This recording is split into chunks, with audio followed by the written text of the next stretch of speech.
안녕하세요. 반갑습니다. 사랑의 교회 주일 예배에 오신 모든 성도님들을 그리스도의 사랑 안에서 진심으로 환영합니다. 오늘 예배를 드리는 우리 모두 위에 하나님의 한결같은 은혜와 평강이 하늘로부터 풍성히 부어주시기를 간절히 바라고 기도합니다. 우리 예배를 시작하면서 주기도문을 찬양하겠는데요. 우리의 예배 가운데 우리의 모든 삶과 인생의 걸음걸음마다 하나님의 나라가 하나님의 뜻이 하나님의 통치가 이루어 주시옵소서. 이러한 믿음의 고백으로 함께 찬양드리겠습니다.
이제 우리 함께 전심으로 서로를 향하여 이 예배를 통하여 부어주실 하나님의 사랑과 축복을 선포하도록 합시다. 여호와께서 당신들에게 복을 주시고 당신들을 지켜주시며 여호와께서 당신들을 밝은 얼굴로 대하시고 당신들에게 은혜를 베푸시며 여호와께서 당신들을 고이 보시어서 당신들에게 평화를 주시기를 빕니다. 아멘. 이제 우리 마음을 모아 합심으로 기도하는 시간을 갖겠습니다. 첫째, 우리 예배를 통하여 하나님의 은혜와 예수님의 사랑을 더욱 풍성히 알아가게 하시고 누리게 하소서라고 기도합시다. 그리고 하나님이 기뻐하시는 합당한 예배를 드릴 수 있도록 이 시간 진실한 마음으로 우리의 허물과 죄를 참회하며 기도합시다. 그리고 형제자매들과 교회를 위하여 기도하실 때에 코로나 질병이 속히 끝나게 하시고 그동안 모든 성도님들의 건강, 가정, 일터 그리고 교회를 보호하여 주시고 특별히 우리의 생업과 일터가 속히 회복되며 정상을 되찾게 하소서라고 기도합시다. 아프신 분들을 위해서도 짧지만 기도하겠습니다. 박정은 집사님, 박윤경 전도사님, 정계자 전도사님, 노창덕 권사님과 이두상 집사님, 김윤호를 위하여 그리고 그 외에 여러분들이 아시는 대로 아프신 분들을 위하여 치유를 위하여 기도해 주시기 바랍니다. 이제 우리 함께 합심으로 간절하게 기도하겠습니다. 주의 날개 아래 주의 날개 아래 거하는 것 주의 임재 안에 거하는 것 나의 가장 큰 소망 나의 가장 큰 은혜 주와 함께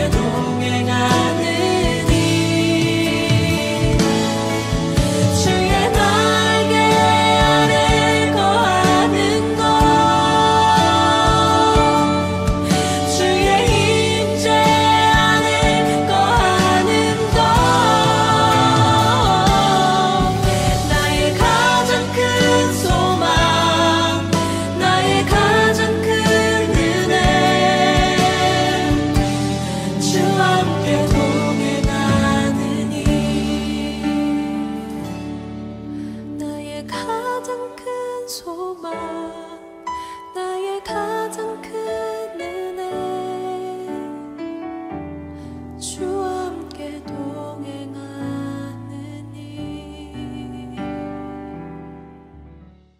사랑의 하나님 아버지, 우리의 예배를 통하여 높임을 받으시며 영광 받으시길 원하옵나이다. 하나님은 영이시니 예배하는 자마다 영과 진리로 예배하라고 하신 주님의 말씀을 따라 이 시간 한 주간 동안에 우리의 생각과 마음, 말과 행실, 생활과 삶 가운데서 지은 모든 허물과 죄를 참여하며 자복하였습니다. 우리가 우리 죄를 자백하면 하나님은 신실하시고 의로우신 분이셔서 우리 죄를 용서하시고 모든 불의에서 우리를 깨끗하게 하신다 약속하셨사오니 예수님의 보혈로 우리를 정결하게 하시고 성령님의 새 능력으로 우리를 치유하시고 새롭게 하여 주시옵소서. 하나님 아버지, 오늘 예배를 통하여 우리 모두 살아계신 하나님의 능력을 얻기를 원합니다. 우리들은 참 평범하고 보잘것없는 사람들이라는 것을 주님이 잘 아십니다. 하지만 우리가 맞서야 하는 죄는 너무나 끈질기고 강합니다. 우리가 헤쳐나가야 하는 이 세상의 파고는 너무나 높고 험합니다. 어떤 때는 아무리 노를 저어도 제자리에서 맴돌거나 엉뚱한 방향으로 떠밀려갈 때가 많습니다. 주님, 그럼에도 불구하고 소망을 주님께 두기를 원합니다. 왜냐하면 우리가 약할 그때가 하나님의 강함의 때인 줄을 우리가 믿기 때문입니다. 우리는 약해도 주님은 강하기 때문입니다. 오늘 이 믿음으로 하나님만 바라며 예배하오니 주를 의지하는 이 모든 예배자들에게 성령의 신령한 지혜와 능력을 부어 주시옵소서. 그리하여 죄와 악에게 지지 않기를 원합니다. 선으로 악을 이기기를 원합니다. 염려와 의심에 빠지지 아니하고 모든 일에 모든 상황 속에서 하나님만 바라보고 의지함으로 감사할 수 있기를 원합니다. 기뻐할 수 있기를 원합니다. 평안할 수 있기를 원합니다. 기도하며 날마다 일마다 철저하게 말씀에 순종하며 하나님과 동행하기를 원합니다. 하나님 아버지, 우리에게 은혜를 부어 주시옵소서. 주여 성령을 부어 주시옵소서. 하나님 아버지, 끈질기게 사라지지 않고 있는 이 코로나를 속히 물러가게 하여 주옵소서. 모든 성도들이 한자리에 모여 한 목소리와 한 마음으로 마음껏 하나님을 찬양하고 예배하며 사랑을 나누며 훈련받을 수 있게 하여 주옵소서. 하나님, 이 땅을 뒤덮고 있는 미움과 증오의 마음들을 십자가 사랑의 빛으로 물리쳐 주시옵소서. 오늘도 귀한 예물을 주님께 사랑과 믿음으로 소망의 마음을 담아 기대를 담아 바칩니다. 하나님 아버지, 넉넉하든 넉넉하지 못하든 어떤 상황에서도 감사하는 우리가 되게 하시고 이 한 주간도 우리의 쓸 것을 공급하여 주시며 우리의 필요를 채워주시고 모든 가정과 일터를 주의 선하심과 사랑의 날개로 덮어 인도하여 주옵소서. 우리의 모든 예배의 순서마다, 모든 찬양마다, 모든 기도마다 성령의 부어주심이 넘치게 하여 주옵소서.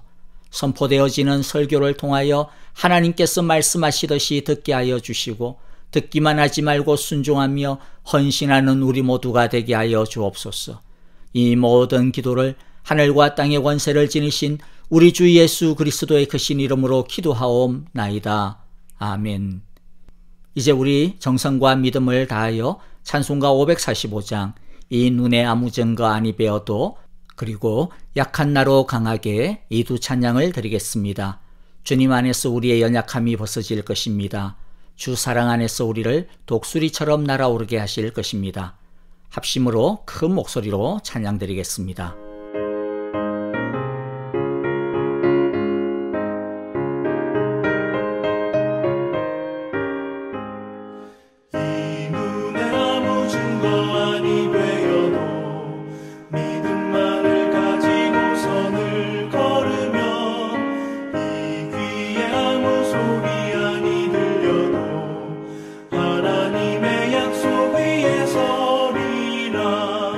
걸어가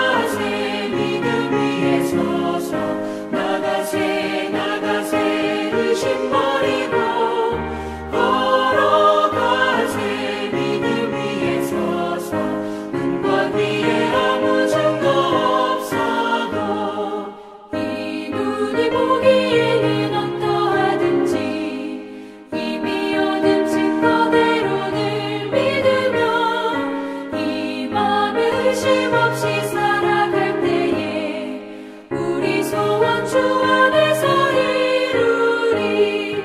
걸어가세 믿음 위에 서서 나가세 나가세 의심 버리고 걸어가세 믿음 위에 서서 눈과 귀에 아무 증거 없어도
입니다.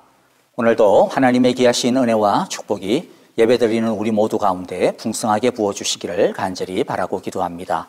먼저 교회 소식 몇 가지 전해드리겠습니다. 온라인 새벽 예배에 관해서 한 번 더 전해드립니다. 온라인 새벽 예배는 당분간은 수요일부터 토요일까지, 수요일과 토요일이 아니고요, 수요일부터 토요일까지 제공이 됩니다. 양해를 바라고요, 빠른 시간 내에 정상적으로 매일 제공이 될 수 있도록 준비하도록 하겠습니다. 그동안만이라도 비록 수요일에서 토요일까지 드리지만은 그래도 매일매일 하나님을 만나고 기도하고 또 하나님의 음성을 듣는 예배하는 삶이 될 수 있기를 바라고요. 그래서 조금이라도 편리하게 여러분들이 예배를 갖다가 드릴 수 있도록, 그래서 가급적이면 예배가 나올 때마다 예배 영상 링크를 여러분들에게 목장을 통하여서 전해드릴 수 있도록 준비하도록 하겠습니다. 그리고 선교위원회에서 선교 보고를 드립니다. 원래 우리들이 부활절 헌금의 50%를 아우서 선교 사역을 위해서 드리기로 했는데 이것을 준비하면서 좀 더 구체적으로 준비를 해봤습니다. 그래서 부활절 헌금 50%하고 그 다음에 선교 재정 가운데 일부를 우리 선교사님들 가운데서 아직도 이 학교에 다니고 있는 학업 가운데 있는 우리 자녀들을 위한 장학금으로 좀 지원하는 것이 의미가 있겠다 싶었어요. 이번에 선교사님들 자녀들을 위한 장학금으로 우리들이 드리려고 합니다. 왜냐하면 선교 사역비도 중요하지만은 또 사실 선교사님들의 생활과 그 다음에 여러 가지 형편들을 또 위해서 사용하는 것도 굉장히 중요한 것이거든요. 그런데 선교비를 보내면 대부분의 경우 선교사님들은 자기 위해서 사용하기보다는 선교 사역을 위해서 쓰다 보면 자신들의 삶이 참 어려워지고 힘들어지는 경우들도 많이 있습니다. 그래서 저희들이 이번에는 딱 정해가지고 선교사님들의 자녀들을 위한 장학금 이렇게 제목을 정해서 우리들이 전하기로 했습니다.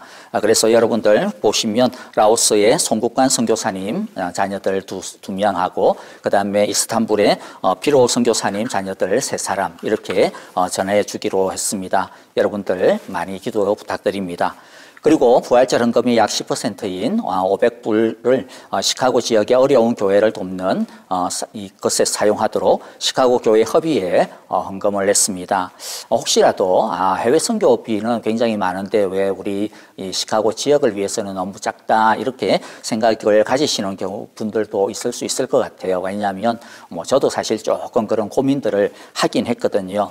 그래도 생각을 해보면 미국은 연방 정부의 도움이라든지 또 여러 가지 지원을 받을 수 있는 것들도 많고 아무래도 그래도 어렵다 그래도 다른 것보다 미국은 그래도 훨씬 더 좀 형편이 그나마 좀 괜찮은 편이라고 생각이 됩니다.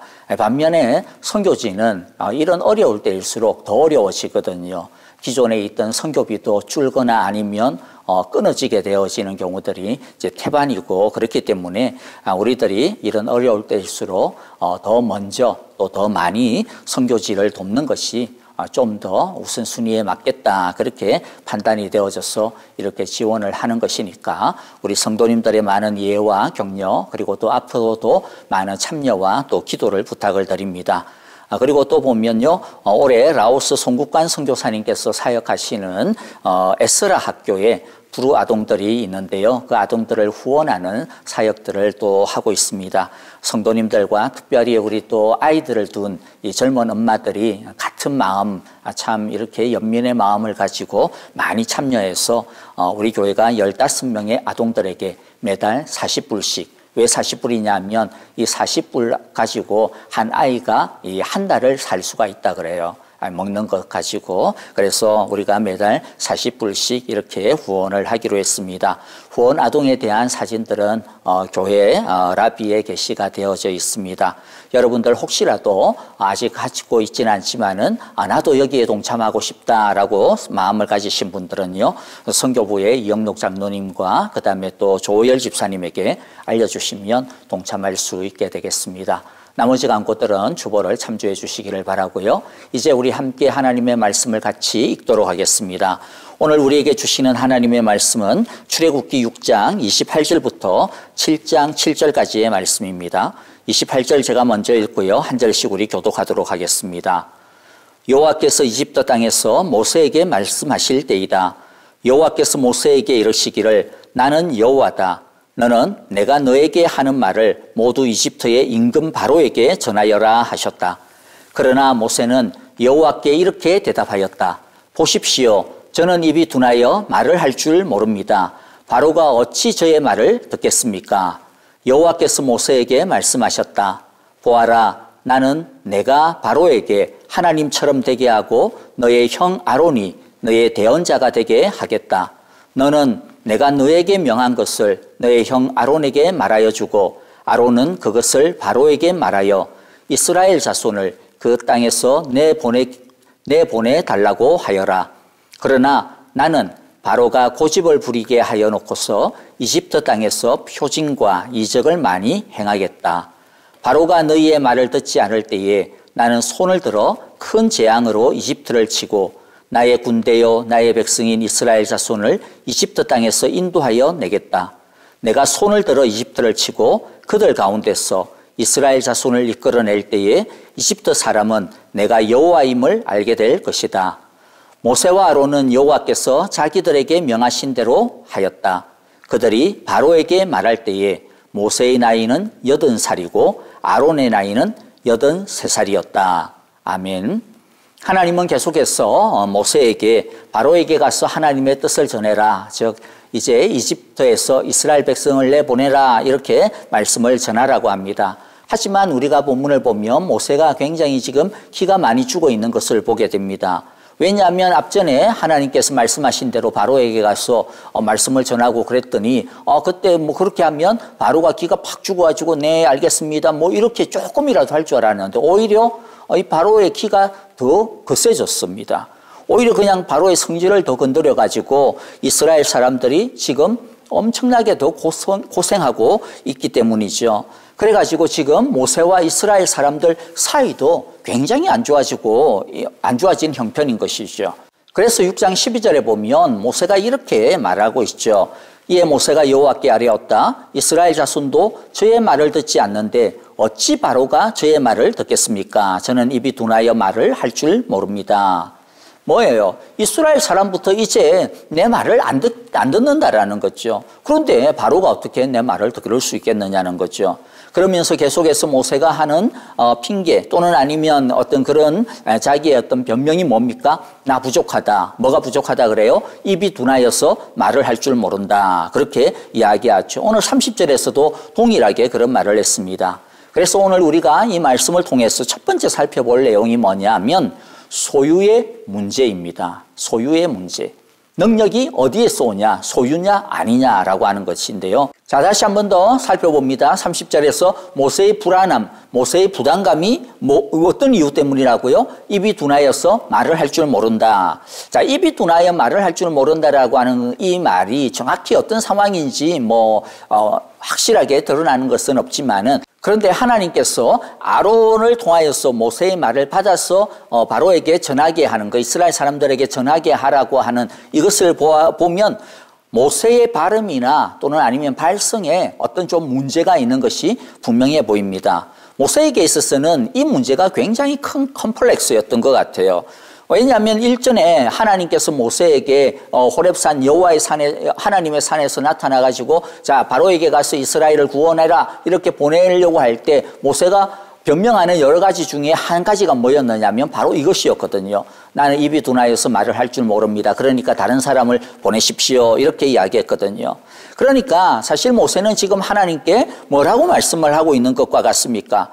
아니 하나님께서 나를 지금 바로와 이스라엘 사람 앞에 가가지고 하나님의 말씀을 전하게 하시려면 지금 내가 갖고 있는 나의 이 컴플렉스, 나의 이 문제, 나의 이 약점을 고쳐주신 다음에 그런 다음에 뭐 전하라고 하든지 말하라고 하든지 그렇게 해야 하는 거 맞지 않습니까? 제가 옛날에도 이야기하지 않았습니까? 나 이렇게 말을 갖다 잘 못하기 때문에 나 이 일에 적합하지 않다. 근데 보십시오. 사람들이 내 말 안 듣고 바로도 뭐 내 말 듣겠습니까? 지금 이 부족한 상태로 저들은 뭘 어떻게 하라고 하는 말입니까? 이렇게 말하고 있는 것이죠.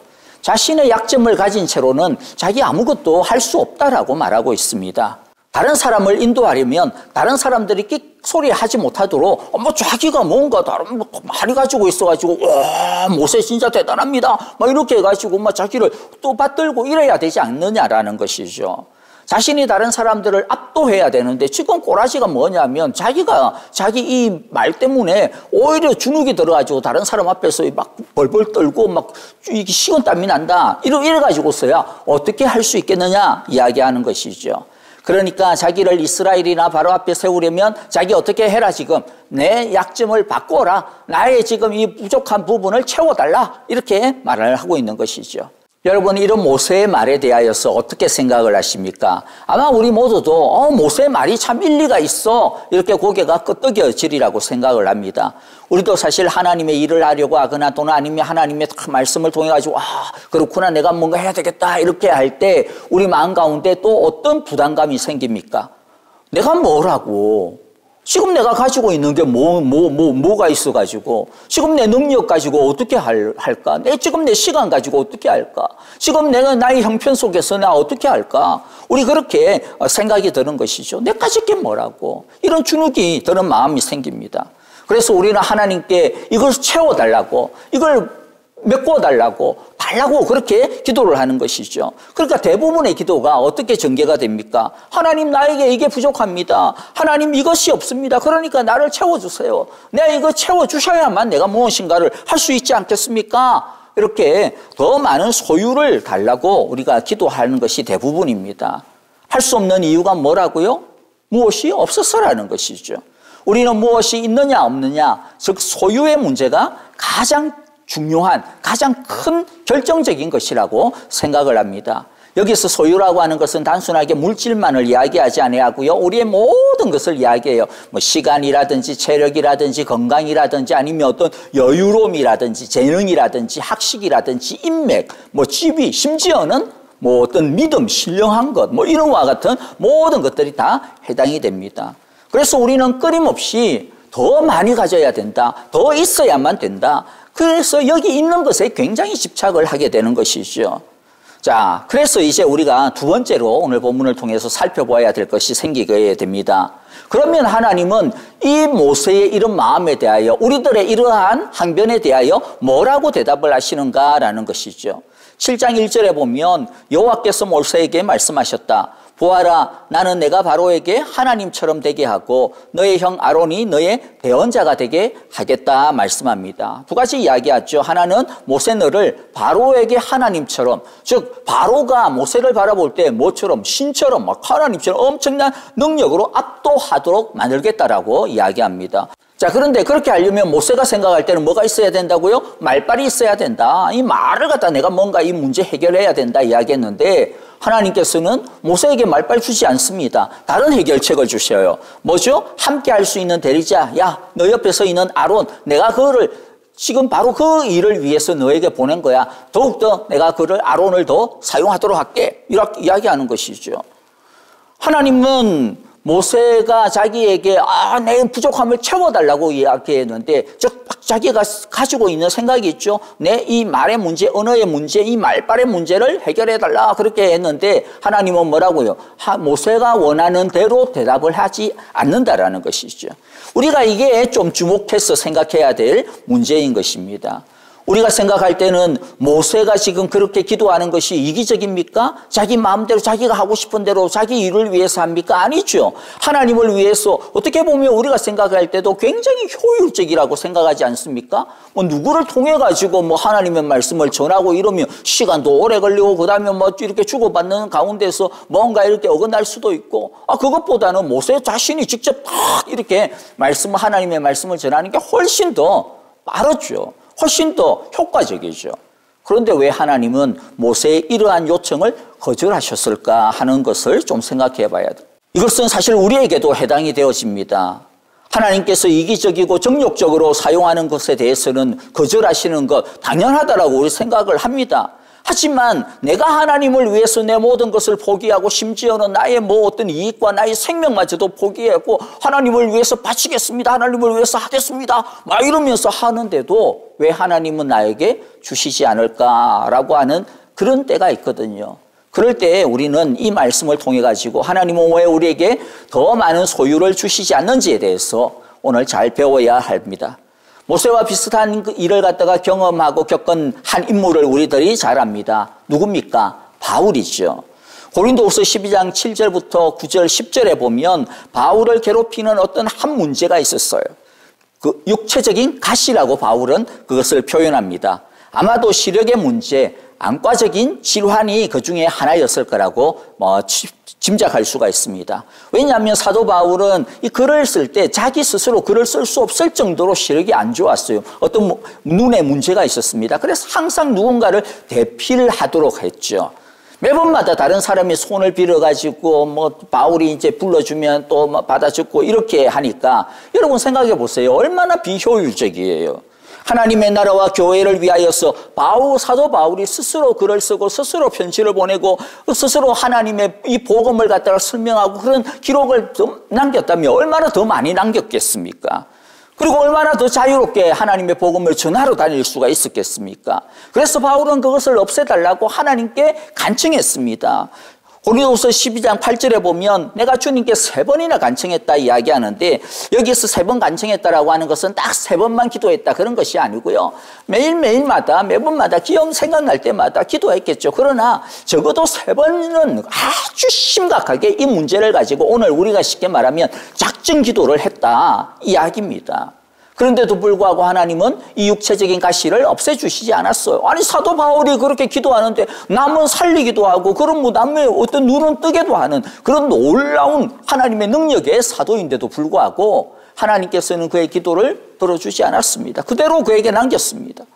생각해 보세요. 우리가 생각할 때는 뭐가 더 효과적입니까? 육체적인 가시가 사라지는 것이 바울의 어떤 개인적인 유익을 위해서가 아니라 하나님의 나라를 위하여서 더 유익하다, 더 낫다라고 생각하지 않습니까? 그런데 왜 하나님께서는 바울에게 육체의 가시를 그대로 두셨을까요? 왜 하나님께서는 모세에게 이 말의 가시를 그대로 두셨을까요? 왜 하나님은 우리에게 여전히 부족함이라고 하는 가시를 그대로 남겨두실까? 사도 바울은 성령님께서 자신에게 주신 대답을 우리에게 이렇게 전하고 있습니다. 고린도후서 12장 7절인데요. 내가 받은 엄청난 계시들 때문에 사람들이 나를 과대평가할지 모릅니다. 그러므로 내가 교만하게 되지 못하도록 하나님께서 내 몸에 가시를 주셨습니다. 그것은 사탄의 하수인이라고 할 수 있는데 그것으로 나를 치셔서 나로 하여금 교만해지지 못하게 하시려는 것이었습니다. 무엇 때문이라고요? 바울이 생각할 때 하나님께서 주신 지혜가 뭐냐면 너 교만하지 않도록, 너 교만하시지 않도록 내가 너에게 육체의 가시를 남기는 거야 라고 하는 것을 깨달은 것이죠. 하나님은 우리 인간이 얼마나 연약한지, 얼마나 나약한지, 얼마나 쉽게 부패할 수 있는지를 너무 잘 알고 계십니다. 그래서 천하의 사도인 이 바울조차도 얼마든지 쉽게 부패할 수 있고 변질될 수 있다는 것입니다. 하나님께서 우리에게 정말로 원하시는 것이 무엇이냐면 많은 일을, 큰 일을 하는 것이 아닙니다. 만약 많은 일을 성취하는 것이라고 한다면 하나님께서 당연히 바울에게 바울이 나중에 교만해지든 말든 많은 일을 하기 위해서 육체의 가시를 제거해 주셨겠죠. 하지만 하나님께서 원하시는 것이 무엇이냐면 많은 일이 아니라 우리가 거룩해지는 것입니다. 우리가 복음의 빛과 소금의 맛을 잃어버리지 아니하게 되어지는 것, 이것을 진짜 원하시는 것이죠. 하나님은 그것을 제일 중요하게 여기시기 때문에 하나님은 우리와 하나님과의 이 친밀한 관계가 파괴가 되어지는 것, 깨어지는 것, 이것 막으시는 것이죠. 그리고 그 다음에 바울은 또 이어서 무엇을 이야기합니까? 12장 9절에 보면 그 이유예요. 가시를 남기시는 또 이유가 또 있는데 그러나 주님께서는 내게 이렇게 말씀하셨습니다. 내 은혜가 내게 족하다. 내 능력은 약한 데서 완전하게 된다. 그러므로 그리스도의 능력이 내게 머무르게 하기 위하여 나는 더욱더 기쁜 마음으로 내 약점들을 자랑하려고 한다. 교만해지지 않도록 하는 것이 소극적이고 수동적인 이유였다면 그것을 통해서 하나님께서 주시고자 하시는 더 큰 뜻이 있는데 그건 뭐라는 거예요? 사람이 약할 때 그리스도의 능력이 더 머무를 수 있기 때문이라고 말씀하고 있는 것입니다. 하나님께서 말씀하시는 것이 무엇입니까?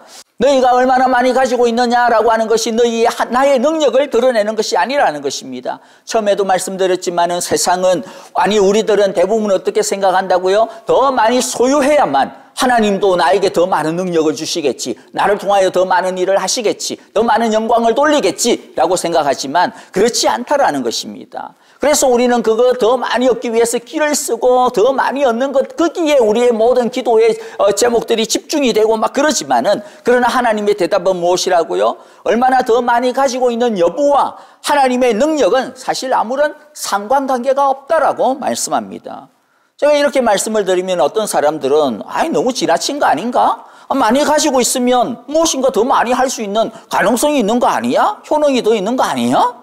어떻게 그렇게 아무 상관이 없다라고 그렇게 단정해서 말할 수가 있나? 이렇게 동의하지 못할 수도 있을지 모르겠어요.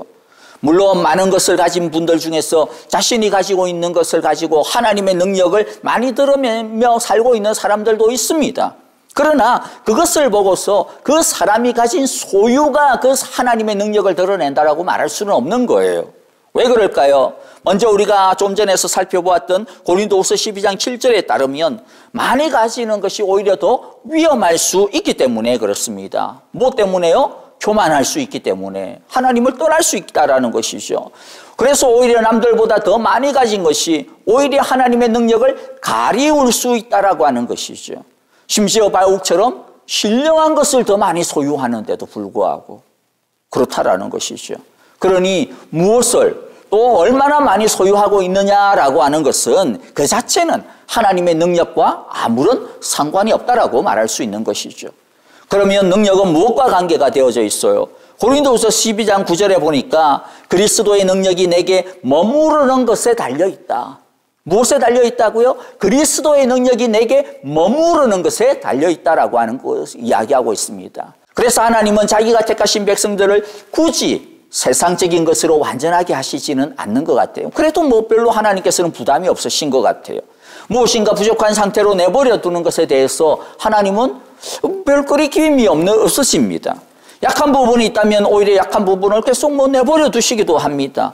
왜냐하면 그 약한 부분을 통하여서 항상 깨어있게 하시고 그 약한 부분을 통하여서 항상 우리가 기도하기 때문에 그렇습니다. 더 이상 우리 스스로를 신뢰하지 않게 되기 때문에 그런 것이죠. 하나님의 능력이 오히려 자기를 갖다 떠나지 못하도록 자기가 약하기 때문에 하나님의 능력만 붙들 수밖에 없기 때문에 하나님의 능력을 사력을 다하여서 붙들게 되는 것이죠.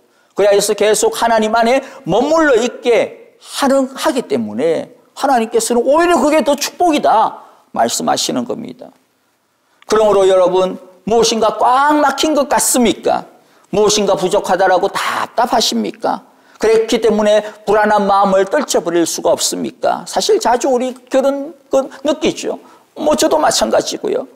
그런데 여러분, 그런 것을 보고서 그런 것을 가지고요, 하나님이 내 인생에 대해서 무언가 실수하고 계시는 것 같다, 하나님이 나에게 대하여서 무언가 저주하시는 거 아닌가, 그렇게 오해하거나 착각하지 마시기를 바랍니다. 도리어 하나님의 뭐라고요? 은혜라고 말씀을 하고 있음을 기억하시기를 바랍니다. 그것 때문에 우리는 하나님께 계속 붙어 있을 수 있습니다. 성령의 능력에 매달리게 되는 것입니다. 그러므로 오히려 그 점을 가지고 감사해야 되는 것이죠. 그렇기 때문에 여러분들, 하나님께서 허락하신 방법도 아닌데도 불구하고 억지로 인간적인 방법을 다 동원해가지고 어쨌든 나의 이 부족함을 메꿔보려고, 나의 이 약함을 벗어보려고 너무 그렇게 애를 쓰면 안 됩니다.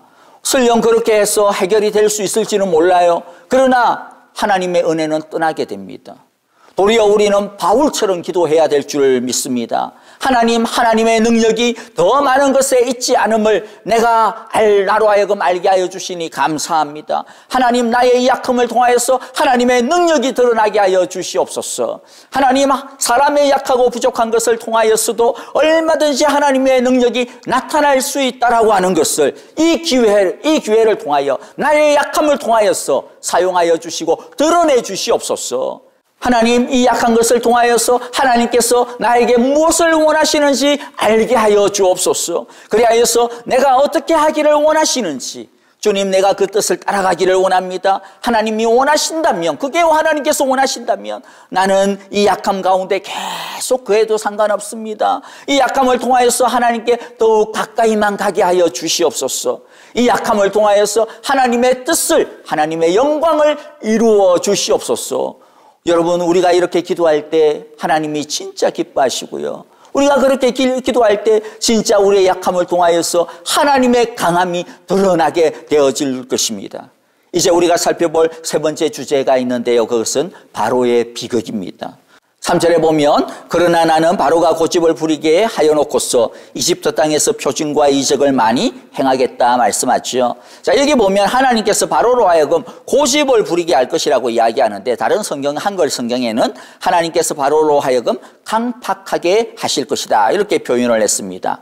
이 좀 오해가 있을 수 있기 때문에 설명이 필요해요. 이 말씀은 바로가 원래는 뭐 마음이 악한 것도 아니고 굉장히 뭐 착하고 또 하나님을 믿을 수도 있는데 그럼에도 불구하고 하나님께서 뭐 이 바로의 마음을 계속 그냥 막하게 막 더 안 좋게 막 이렇게 어거지로 몰아간다. 공연히 바로를 악하게 만들었다. 그런 뜻이 아닙니다. 바로는 원래 악했습니다. 바로는 원래 강팍했고 바로는 도무지 선할 가능성이 없었습니다. 하나님은 바로의 그 악함, 바로의 그 강팍함대로 살게 하고 자기 하고 싶은 대로 그냥 자기 마음대로 자기 자유의지대로 살도록 내버려 두시겠다라고 하는 것이 바로 이 말씀의 뜻이에요. 하나님께서 바로로 하여금 하나님을 못 믿도록 죽으라고 방해하는 것이 이 말씀의 뜻이 아닙니다. 사실 보세요. 하나님께서 바로에게 얼마나 많은 말씀을 가르쳐 주셨어요. 뿐만 아니라 하나님의 능력을 눈앞에서 뭐 자기의 어떤 몸으로 실제로 엄청나게 많이 경험하게 하셨습니다. 여러분 10가지의 재앙이 한편의 생각을 해보면 재앙이지만 그것을 제대로 받아들이면 뭐예요? 하나님을 경험하는 것이었어요. 그 하나님의 그 능력을 갖다가 거부하니까 재앙이 되어지는 것이죠. 하나님께서 바로에게 계속 전한 게 무엇입니까? 야 이제 그만하고 나의 뜻대로 나의 계획대로 하라는 거죠. 이스라엘 내보내라 라고 이야기했습니다. 그러나 바로는 자기의 악함을 끝까지 버리지 아니하고 끝까지 하나님과 한번 맞짱 떠보자 한 것이죠. 그가 그렇게 하나님과 맞짱을 뜨려고 했던 이유가 뭐예요? 출애굽기 5장 2절에 보면 이렇게 바로가 이야기하거든요. 그 여호와가 누구인데 나더러 그의 말을 듣고 뭐 이래라 저래라 하는 거야? 나는 여호와를 알지도 못하니까 난 안 해 이야기하죠. 요새 말로 하면 뭐예요? 여호와 그게 뭔데? 그깟게 뭔데 나보고 이래라 저래라 하는 거야? 내가 누군데 지금? 내가 바로야 바로. 이렇게 이야기하는 것이죠. 여러분 바로가 왜 이렇게까지 식은방을 떨 수가 있었어요? 식은방 떨 수 있는 이유가 있었어요. 뭡니까? 힘이 있었거든요. 힘이. 이집트가 이 당시는 뭐예요? 세계 최강국이에요. 오늘날 뭐 미국에 버금가는 겁니다. 세계 최강국이에요. 자기가 가지고 있는 많은 소유가 있었거든요. 자신이 가지고 있는 그 많은 힘과 소유 때문에 고린도후서 12장 7절에서 이야기한 것처럼 뭐예요? 교만에 늪에 빠져버린 것입니다. 그래서 그는 그 많은 소유 때문에 망하고 있는 것입니다. 우리는 여기서 다시 한 번 더 확인할 수가 있는 거잖아요. 여러분들 무엇이 진짜 축복이고 능력입니까? 많은 것을 가지고 자기 마음대로 사는 것이 축복이고 능력이 아니라고 하는 것을 바로가 지금 보여주고 있는 것입니다. 진짜 힘은 하나님의 소유가 되는 것에 있는 것이죠. 진짜 힘은 하나님을 소유하는 것입니다. 진짜 힘은 하나님이 인정해 주시는 것에 달려있는 것입니다. 하나님께서 은혜로 불려주시는 것이 진짜 힘이요. 하나님의 은혜 아래서 사는 것이 능력의 삶이라는 것이죠. 그리고 그 하나님의 부르심에 겸손하게 반응하는 것이 진짜 축복이요. 진짜 능력의 통로인 것입니다. 이제 오늘의 본문을 통하여서 마지막 주제를 좀 보겠는데요. 우리는 하나님의 말씀대로 행하는 하나님의 군대라고 하는 사실입니다. 4절과 5절에서 하나님 이렇게 말씀합니다. 바로가 너희의 말을 듣지 않을 때에 나는 손을 들어 큰 재앙으로 이집트를 치고 나의 군대요 나의 백성인 이스라엘 자손을 이집트 땅에서 인도하여 내겠다. 내가 손을 들어 이집트를 치고 그들 가운데서 이스라엘 자손을 이끌어낼 때에 이집트 사람은 내가 여호와임을 알게 될 것이다. 자, 하나님은 이스라엘을 뭐라고 불러요? 나의 군대, 나의 백성이다. 그리고 하나님은 이집트를 치고 이스라엘을 인도하여 낼 것이다. 그리고 그런 것을 그냥 하는 것이 아니고 큰 손을 통하여서 뭔가 나타낼 건데 그것을 통하여서 뭐예요? 이스라엘뿐만 아니라 이집트 사람도 온 세상 사람도 여호와가 누구인지를 알게 될 것이라고 이야기하고 있는 것이죠. 그런데 지금 이스라엘을 사실 보세요. 어떻게 군대라고 말할 수가 있어요? 오합지졸이죠. 그런데 이 오합지졸인 이스라엘이 어떻게 하나님의 군대가 되고 하나님의 백성이 됩니까? 또 여러분들 어떻게 이집트 사람들조차도 여호와의 힘을 똑똑히 보게 되어질까요? 6절이 바로 그 단서입니다. 6절 보니까 모세와 아론은 여호와께서 자기들에게 명하신 대로 하였다. 명하신 대로 하였다. 언제 오합지졸인 하나님, 오합지졸이 이 이스라엘이 하나님의 군대가 되는 변화의 능력을 경험합니까? 하나님의 말씀대로 행할 때입니다. 언제 하나님의 큰 손이 들려서 하나님의 권능이 나타나고 하나님이 보내시는 그 재앙이 바로와 이집트를 치고 하나님이 보내신 크고 강한 급하고 강한 바람이 홍해를 갖다가 확 이렇게 뒤엎을 때 홍해 바다가 갈라지고 그래서 이스라엘이 그 가운데를 건너가게 됩니까? 언제 다시 홍해 바다가 하나로 합쳐져서 이스라엘을 갖다가 추적하던 하나님을 대적하였던 바로와 그 모든 군대들이 수장이 됩니까? 말과 적군을 어떻게 이깁니까? 그래서 언제 온 세상 사람들이 하나님이 여호와의 힘을 똑똑히 보게 되어집니까? 그것은 오직 모세가 하나님의 말씀을 있는 그대로 전하고 온 이스라엘이 하나님의 말씀에 있는 그대로 순종하였어 양의 피를 자신들의 문설주에 바를 때입니다. 모세가 하나님의 말씀에 의지하여서 지팡이를 높이 들 때 그때 바로 이스라엘은 이집트의 군대보다도 더 강한 하나님의 군대가 되기 시작하는 것이죠. 하나님의 큰 구원이 나타나서 이집트뿐만 아니라 온 세상이 하나님의 그 영광들을 똑똑히 목도하게 될 수 있었던 것입니다. 모세의 무기가 무엇이었습니까? 지팡이밖에 없는데 지팡이도 무기가 아니죠. 그 지팡이가 무엇 때문에 무기가 되어 하나님의 말씀에 순종하는 지팡이가 될 때입니다. 하나님의 말씀대로 행하는 그것이 유일한 무기였습니다. 이것 외에 모세와 이스라엘이 가지고 있는 것은 없어요.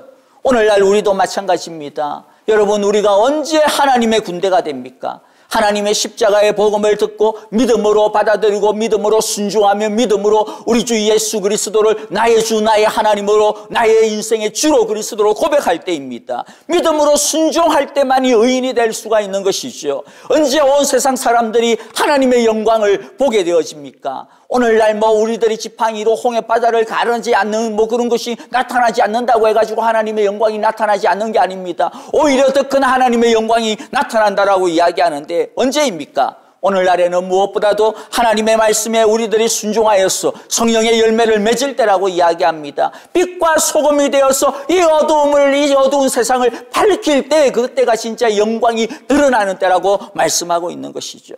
세상과는 다른 가치관을 가지고 사는 모습, 우리의 옛날의 그 죄된 습관들과 삶을 벗어버리고 예수님을 닮아가며 자유하는 모습들, 이전의 상처들과 억눌림 속에서 우리들이 자유하여지고 하늘의 평안을 가지고 살아가는 그 모습들, 하나님의 말씀을 믿는 대로 행하려고 애쓰는 그 모습들, 그 변화를 통하여서 우리의 그러한 모습을 통하여서 세상 사람들이 하나님의 큰 일을, 하나님의 영광을 보게 되는 것입니다.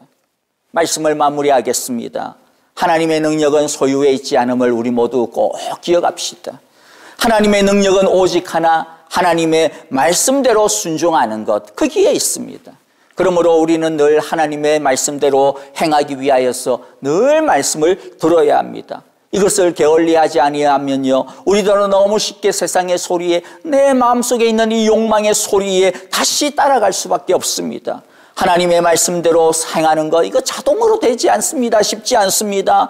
하나님은 이 훈련을 시키기 위하여서 이스라엘 어떻게 해요? 40년 동안 광야에서 그들을 훈련시켜요. 매일마다 만나를 갖다가 거두어서 먹게 했습니다. 매일마다 사람들이 기른 물이 아니라 하나님께서 반석을 통하여서 흘러보내신 그 물을 마시게 했습니다. 매일마다 구름기둥, 불기둥을 보고 그것을 따라서 살아가게 했습니다. 매일마다 성막 위에 머무르는 하나님의 영광의 그 구름을 바라보게 했습니다. 왜입니까? 다른 거 따라가지 말라라는 것입니다. 오직 하나님의 말씀을 따라 사는 훈련을 시키기 위하여서 그렇게 행하셨던 것이죠. 그러므로 우리도 적극적으로 하나님의 말씀을 읽고 보고 듣고 마음에 새기고 배우고 묵상해야 됩니다. 실천해야 됩니다. 경건의 훈련을 게을리하지 말아야 할 것입니다. 7절에 보면 우리에게 진짜 하나님의 능력이 어디에 있는지 보여주는데요. 모세의 나이 80, 아론의 나이 83세였다라고 이야기해요. 여러분들 80, 83세, 오늘날에도 그냥 늙은이 아닙니까? 죄송하지만은 사실 오늘날에도 힘과는 어떻게 보면 좀 동떨어진 그러한 연세들 아닙니까? 그러나 하나님의 능력은 이 세상의 어떠한 소유와 힘과도 상관이 없음을 바로 이 모세와 아론의 나이를 통하여서 우리에게 보여주고 있는 것입니다. 우리 모두 더 많이 소유해야만 능력이 있다라고 하는 이러한 세상의 가치관에서 모두 벗어날 수 있기를 바랍니다. 그래야 해서 우리 모두 세상의 이 약한 것 때문에 주눅들지 않기를 바랍니다. 능력은 얼마나 하나님 안에 우리들이 있느냐에 달려 있습니다. 얼마나 하나님의 말씀대로 얼마나 하나님 가까이에 있느냐라고 하는 것에 달려 있음을 우리 다시 한 번 더 기억하기를 원합니다. 우리 속에서 약한 것을 발견할수록 하나님의 능력이 오히려 그 약함 때문에 더 가까이 오고 있음을 기억하고 믿고 우리 모두 그 약함을 붙들고 더 하나님께 가까이 나가는 우리 모두가 되기를 바랍니다. 그리하여 우리 모두 하나님의 능력을 덧입게 되시기를 간절히 바라고 축복합니다. 함께 기도하겠습니다. 하나님 아버지, 오늘 이 말씀을 통하여서 우리에게 약속하신 하나님의 능력을 우리 모두가 경험하며 누리며 살아가게 하여 주옵소서. 우리 모두 참으로 모세의 그 입의 두남처럼 우리들도 이 세상에서 참 여러 가지로 부족한 가운데 삽니다. 그러다 보니 때로는 많이 주눅이 들고 많이 의기소침할 때가 참 많이 있습니다. 그러나 하나님 아버지, 하나님의 능력과 하나님의 영광은 이 세상에 많이 가지고 있느냐 그 소유에 달려있지 아니함을 오늘 말씀하여 주시니 감사합니다. 우리 모두 아론과 이 모세처럼 하나님의 말씀을 그대로 행하는 그러한 자들이 되어서 하나님의 능력을 우리 모두 경험하게 하여 주옵소서. 하나님의 말씀으로 변화의 능력을 갖게 하여 주시고 하나님의 말씀으로 생명의 능력을 갖게 하여 주시고 하나님의 말씀으로 신령한 능력을 우리 모두가 누리게 하여 주시옵소서. 그리하여 우리의 모습을 통하여서 우리를 통하여 이 세상 사람들이 하나님의 여호와 되심을 알고 하나님의 영광을 볼 수 있는 놀랍고 아름다운 축복의 사람들 우리 모두 삼아 주시옵소서. 이제는 우리 주 예수 그리스도의 크신 은혜와 하나님 아버지의 귀하신 사랑하심과 성령님의 늘 동행하여 주시고 함께하여 주시고 우리에게 참으로 하늘 능력으로 덧입혀 주시는 그 신실하심이 이제 우리의 약함이 있다 할지라도 그것 때문에 주눅들지 아니하고 기죽지 아니하고 도리어 그 약함 하나님이 우리에게 주시고자 하시는 하늘 능력의 기회일 수 있다. 하나님께서 우리를 더 가까이 부르시는구나. 그것을 생각하고 주님, 내가 주님께 더 가까이 가기를 원합니다. 세상의 소유에 집착하지 아니하고 하나님 안에 거하기를 원합니다. 하나님의 능력으로 덧입기를 원합니다. 말씀의 능력으로 하나님께 영광 되기를 원합니다. 이러한 기도의 제목과 이러한 각오로 오늘도 예배하며 주 앞에 엎드리는 우리 온 사랑의 교회 성도들과 하나님께서 우리에게 주신 귀한 가정과 자녀들 또 우리에게 맡기시고 우리를 통하여서 영광 받기를 원하시는 우리의 모든 생각과 일터 우리의 모든 믿음의 걸음들 위해 이제로부터 영원토록 함께 계시기를 축원하옵나이다. 아멘.